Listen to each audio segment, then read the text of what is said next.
Good morning. It is May 15th, 2026, and we have just finally wrapped up all of the semester activities. Students have gone out on internships. We have students all over the country who are taking the opportunity to gain practical experience. And we are having or about to have a change in weather conditions. The cooler temperatures with the excess levels of moisture that we've been seeing, particularly in the northern part of the state, maybe not so much in the central and southern part of the state, seem like they're going to start to dissipate, with temperatures looking like they're going to hit the 80s. And so a pretty dramatic change going forward, probably getting into more summer-like conditions.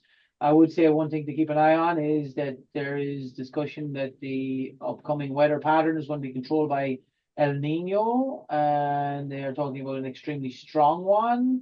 So there will be potential for a rough summer going forward with a range of problems. Online, you got myself and Dr. Gardner today.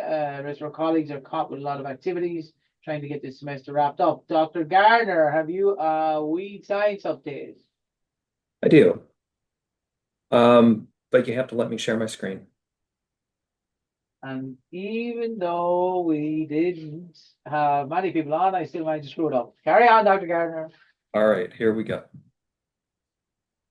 So it's the middle of May, and if you watch the first two iterations of this for this year, I spent the first part of my time yammering about how warm it has been because March was the seventh warmest in Columbus all time, and April was the warmest all time.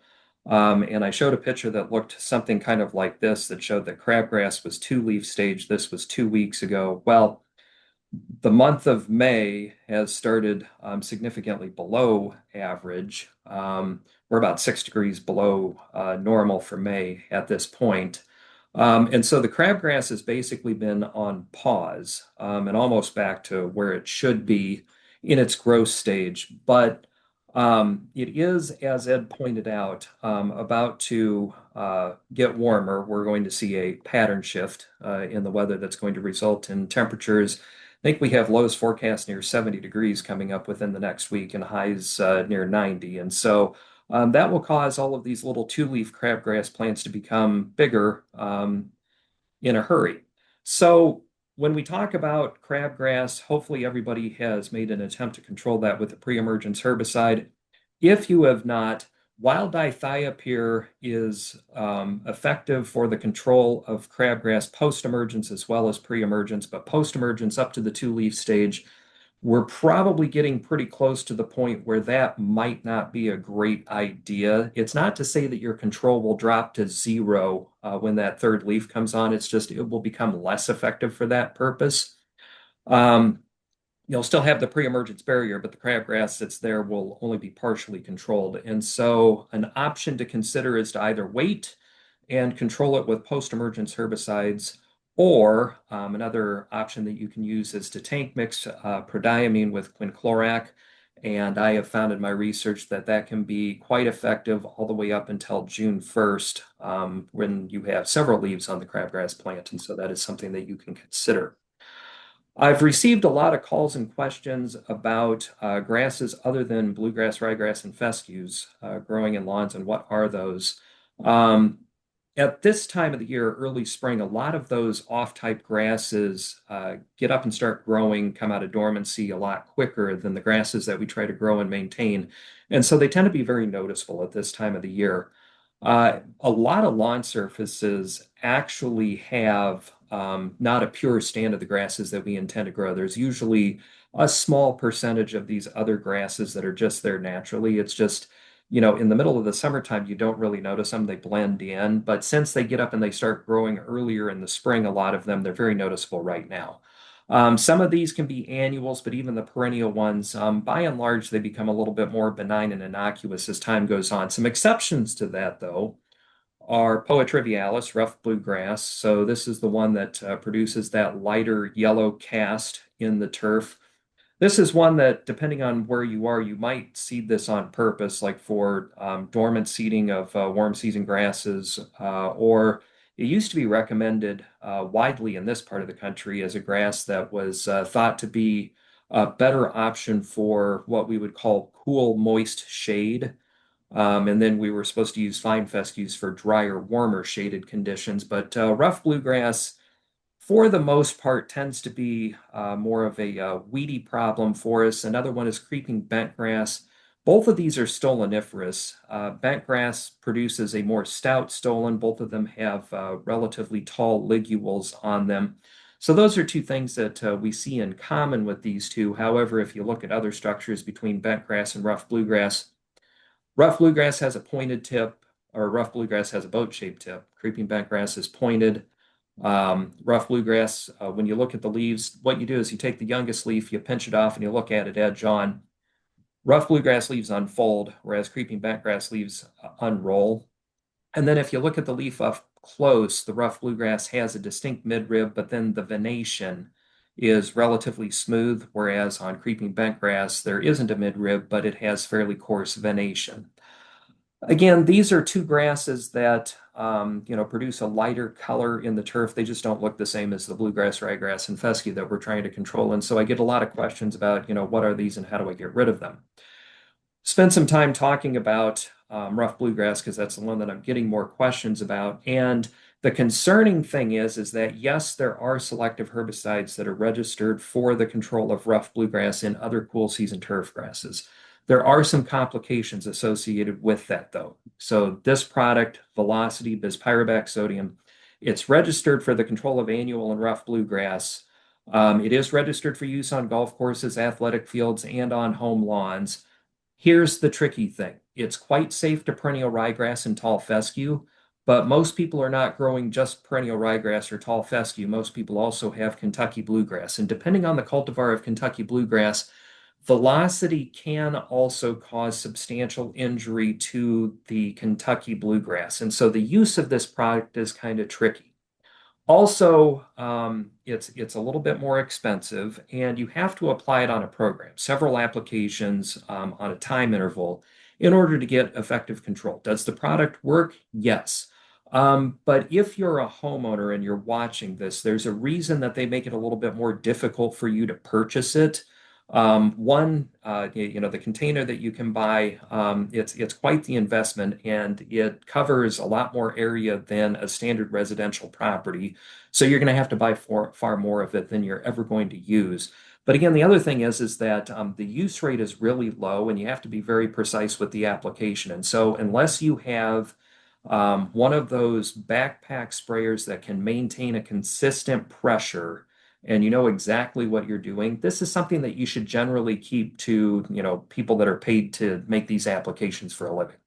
Um, Fun fact, this product is also registered for the use of several different broadleaf weed species, but in our conversation about controlling rough bluegrass with it, like I said, the product does work. There are some concerns. You have to be careful with it depending on your Kentucky bluegrass cultivar. But again, this is one that you want to really know what you're doing when you attempt to make those applications. I've also had some calls about our friend, the terrestrial orchid. Blatilla is the generic name for this, the genus. That is, ironically, it's kind of pretty. Most orchid flowers are kind of pretty, but otherwise, this is, something that we generally don't plant on purpose and it's not supposed to be there. And so broadleaf helleborine is the common name for this. Again, it's a terrestrial orchid that is weedy in nature. We do see it occasionally in turf grass, but it's found primarily in landscaping beds. It is a monocot, so the tricky thing is that a lot of herbicides that you would think might be useful because it's got that broadleaf, like 2,4-D, for example, is a no. Okay, most broadleaf herbicides are not effective. Sulfentrazone or glyphosate are the two herbicides that you should attempt to use for the control of this. Read the label, follow the directions accordingly, depending on if you're in turf or if you're in a landscaping bed. But those are the two active ingredients that I would attempt to use to control this particular problem. For broadleaf weed control, dandelion, clover, ivy, violet, etc., the plantains. A comment about no mow May. This is something that I continue to hear about, and a reminder that while I think for certain situations this can be an acceptable thing to do, the idea here is that you're trying to ensure that there is, food for the bees. But they tend to like clover, as I understand it. And clover bloom tends to peak in June. Um, we see dandelions bloom in April, but then we have a lot of other weeds that bloom in May that, maybe aren't the preferred food for bees. And so I've always thought, Nomo May was invented in Europe, where they have a completely different growing season than what we have here. In May, the grass grows really, really quickly, and there's not a lot of clover in bloom. Whereas in June, the grass isn't growing particularly quickly, and we have a lot of clover that's blooming at that time. And so, for those of you that are interested in that kind of thing, hey, I think it's a fine endeavor, but I almost wonder if Nomo May shouldn't be called Nomo June in this part of the world. That would make a lot more sense, not only agronomically for the turf, and also if your goal is to, provide resources for the bees, that's when the clover is actually in bloom. But speaking of general broadleaf weed control, a reminder that GDD Tracker is a free resource that's available by Michigan State University that's used to guide in your decision whether or not you should be using amine formulations of broadleaf herbicides or ester formulations. And according to it, we are actually getting pretty close to the end of the window for when we should either be using amine formulations of broadleaf herbicides. In other words, my hope is that most of you have got your broadleaf weed control out by this point too. If not, though, a reminder that the amines are the ones that are, while they're less effective in cooler weather, they're the ones that we prefer in warmer weather because the esters, depending on the formulation, you have to be pretty careful with those around ornamentals because of volatility or drift hazard. These are the ones that are more effective because they're soluble in oil. They can get by that waxy cuticle layer on the plant leaf, so you get more of the herbicide into the plant. So yes, they do tend to work better than amine formulations, but because of the concern with the volatility and the drift, generally above 70 degrees, we don't recommend the use of those. Now, there are some esters, longer chain esters, not there's several different ways that you can formulate something that's called an ester. But the longer chains are advertised as effective up to 90 degrees. Okay. Usually there's one low volatility ester in the formulation combined with 2 to 3 amine-based AIs. And again, if the label says that you can use it, that's fine. But again, bear in mind, you still have the potential for drift. And volatilization. The other thing is that if you spray in hot temperatures, remember the leaf is going to dry quicker, and control is a function of how much of the herbicide you can get into the leaf. And that tends to not occur as much after the solution has dried on the leaf surface. And so if you spray on a 90-degree day and the surface is dry 20 minutes later, that means you had 20 minutes to get the herbicide into the leaf, and you might not be happy with the control. Trust me, I used to work commercially as an applicator trying to control weeds on lawns. And there was one time I was using a product, it was called Riverdale Weed Destroy Triester. Any of you that was in the industry back in 1994, you might be familiar with that product. Worked great, but I sprayed it on a day that it was 85 degrees and I got 0% control of the weeds. I went back the next week and it's like they didn't look like anything had happened. Went back 2 weeks later and still it was pretty lackluster, the control that I got. I did get pretty good cupping of the leaves on the red maples that were in the canopy above the weeds that I was trying to control. But again, just a caution, we've got those different formulations of the broadleaf herbicides that are supposed to be used in particular weather conditions. Ed, that is what I have for today. Thank you, Dr. Garner. Those orchids are problematic. I see them in my own lawn, and they're extremely deep, Dave, right? Those are rhizomatous. Yes. And so one of the challenges, think Canada thistle, for example. It's not that we don't have weeds that'll control that, it's getting the herbicide to translocate all the way through all of that below ground system. And so that's what you're looking at as being kind of the challenge. And so it's probably not a one and done kind of proposition. It's just you have to be vigilant, know where they were, and be ready to spray them when they come back the following year. Yeah, it's been interesting how they kind of have been proliferating. Couple other things to touch on from a disease standpoint up in the northern part of the state. The only thing I've been picking up on is the plain and simple fact that there has been red thread active, and so while red thread won't necessarily kill your turf, What it will do is weaken it ahead of some of the summer stress conditions. The other thing I was just taking note of is in our weather station up in the northern part of the state, the golf course relatively close to the lake. They've had we're just about 8 inches for the last 6 weeks. That folks, while that might seem like a lot of rain, when you look at the last 2 years, we are behind on between 12 and 16 inches overall. So there is still somewhat of a deficit running on there. The last thing I wanted to touch on, if you were thinking about it, on that weather station, we are taking data at 2-inch depth on a modified grain root zone.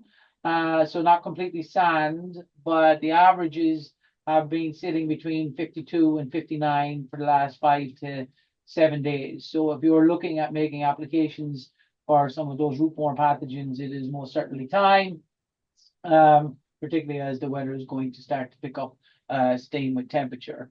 Other than that, we will probably have one more bi-weekly one towards the end of the month. And after that, we will go to weekly, and hopefully we get through without too many problems. Thank you, Dr. Gardner, and we'll talk to you all soon.